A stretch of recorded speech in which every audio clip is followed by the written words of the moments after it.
Hi, and welcome to my video update for February 17th, I believe it is.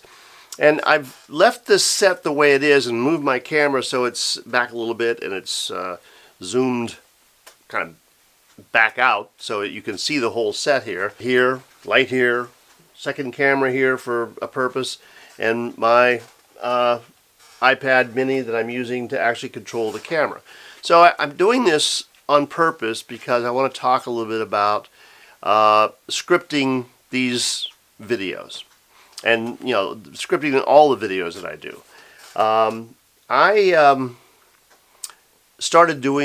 just finished recording the in-studio parts of an episode for episode 5, or rather episode 5 for learning photography, and I still need to go out in the yard or wherever I'm going to do it in the house or whatever to illustrate what I was talking about and drawing on my little sheet here. I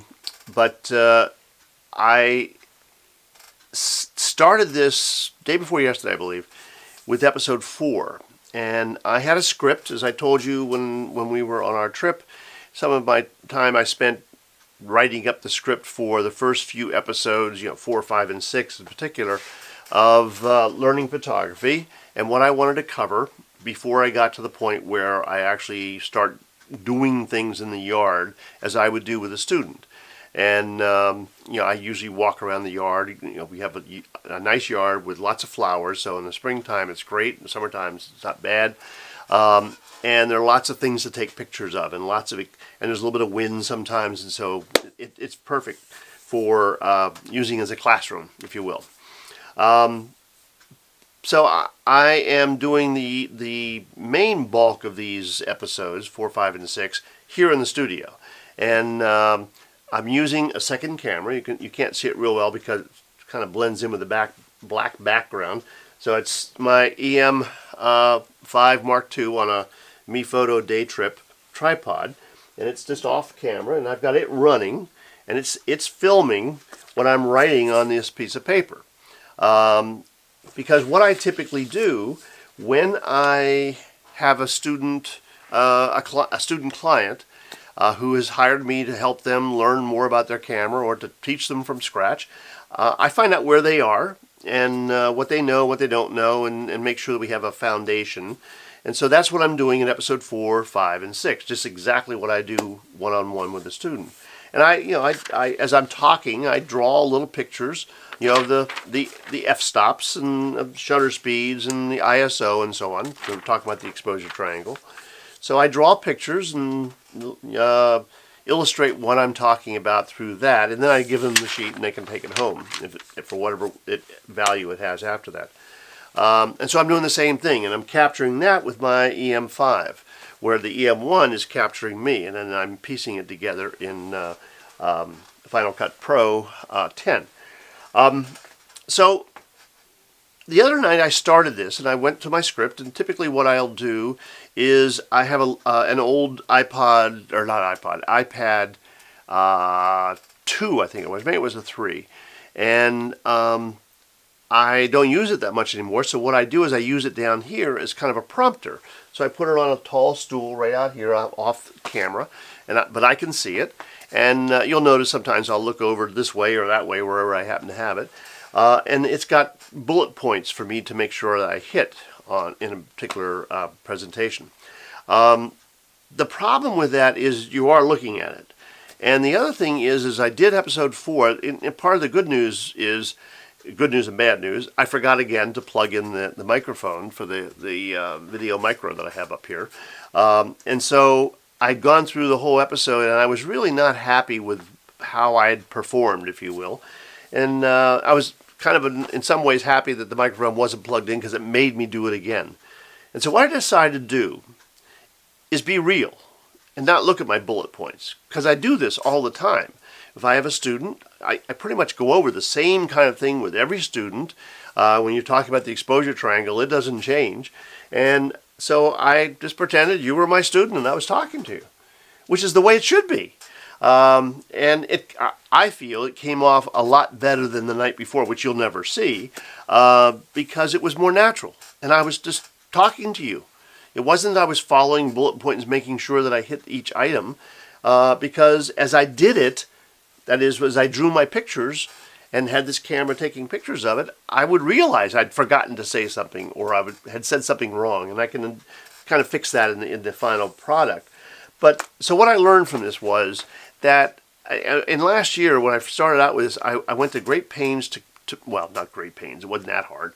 I used a double frame and I made a teleprompter. You know, teleprompters are used all the time by people who give speeches. You know, when anybody, you'll see the little glass panels. Well, they're showing the text of the speech that the person's giving.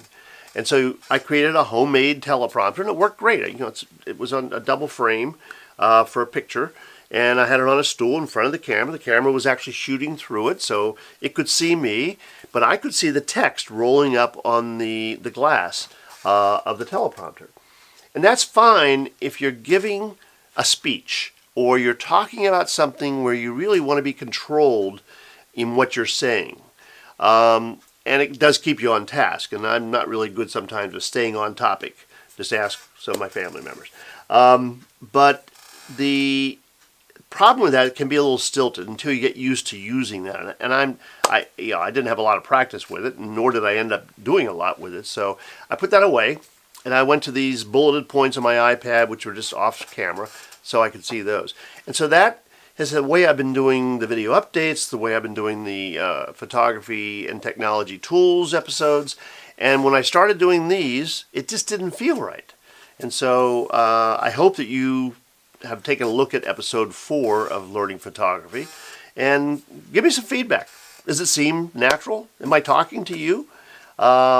Is it dovetailed properly with the shots that I show you of what I'm drawing down here? Because I think it does.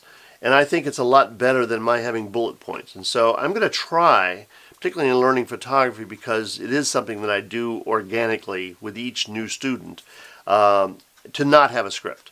And especially if I'm out in the yard walking around, I can't have somebody following me around with an iPad that has the text on it. So that's my latest video update of what I'm doing with video. And then of course, you see the setup here. I've got the white walls over there to my right, and you can see a little bit of it. And I've got this black material hanging down, and I'm using that for learning photography. But you can see as I pull the camera back, you can see the lights, and you can see I've got this table over here that has this other camera. You don't see that when you're looking at the video. And over here I have a stool, and this iPad is usually over there so I can see what the EM1 is seeing. And then I have an iPhone that's usually, I have an iPhone that's usually right here, and I can see what this is seeing. And so I know to move the paper appropriately. So a little bit of not a rant, but not a whole lot of different things to talk about. But that's just something that really struck me. That is, I had this revelation that I don't need a script for this. This is silly. So for those of you who are looking to do things like this, take that as for what it's worth. There's some times when the script is good. There's sometimes when, I'm still going to have a script as far as making sure that I cover the things that I want to cover. But I'm not going to follow it in these particular episodes. For video updates, usually, I'm not usually talking off the cuff like this. I usually have a couple things that I want to make sure I mention. And so I write those down, and I use that as kind of a reference. The same with photography and technology tools. I want to make sure I make certain points about a piece of software or a piece of hardware that I'm talking about. So, thanks again for checking in, and I hope this is helpful for those of you who are like me or trying to learn how to do this stuff. It is a lot of fun, and it is strange to sit here in my basement and talk to this camera, and then eventually to know that, half dozen, 2 dozen, maybe more people. It's, again, if I do bags, I know I'll get 1,000 viewers. If I don't do bags, I don't get 1,000 viewers. That's okay. I'm doing this because I enjoy doing it. I'm doing it because I want to learn how to do this. This being videoing myself and videoing other people. And I appreciate your tuning in and checking on what the update was today. So, see you next week. Goodbye.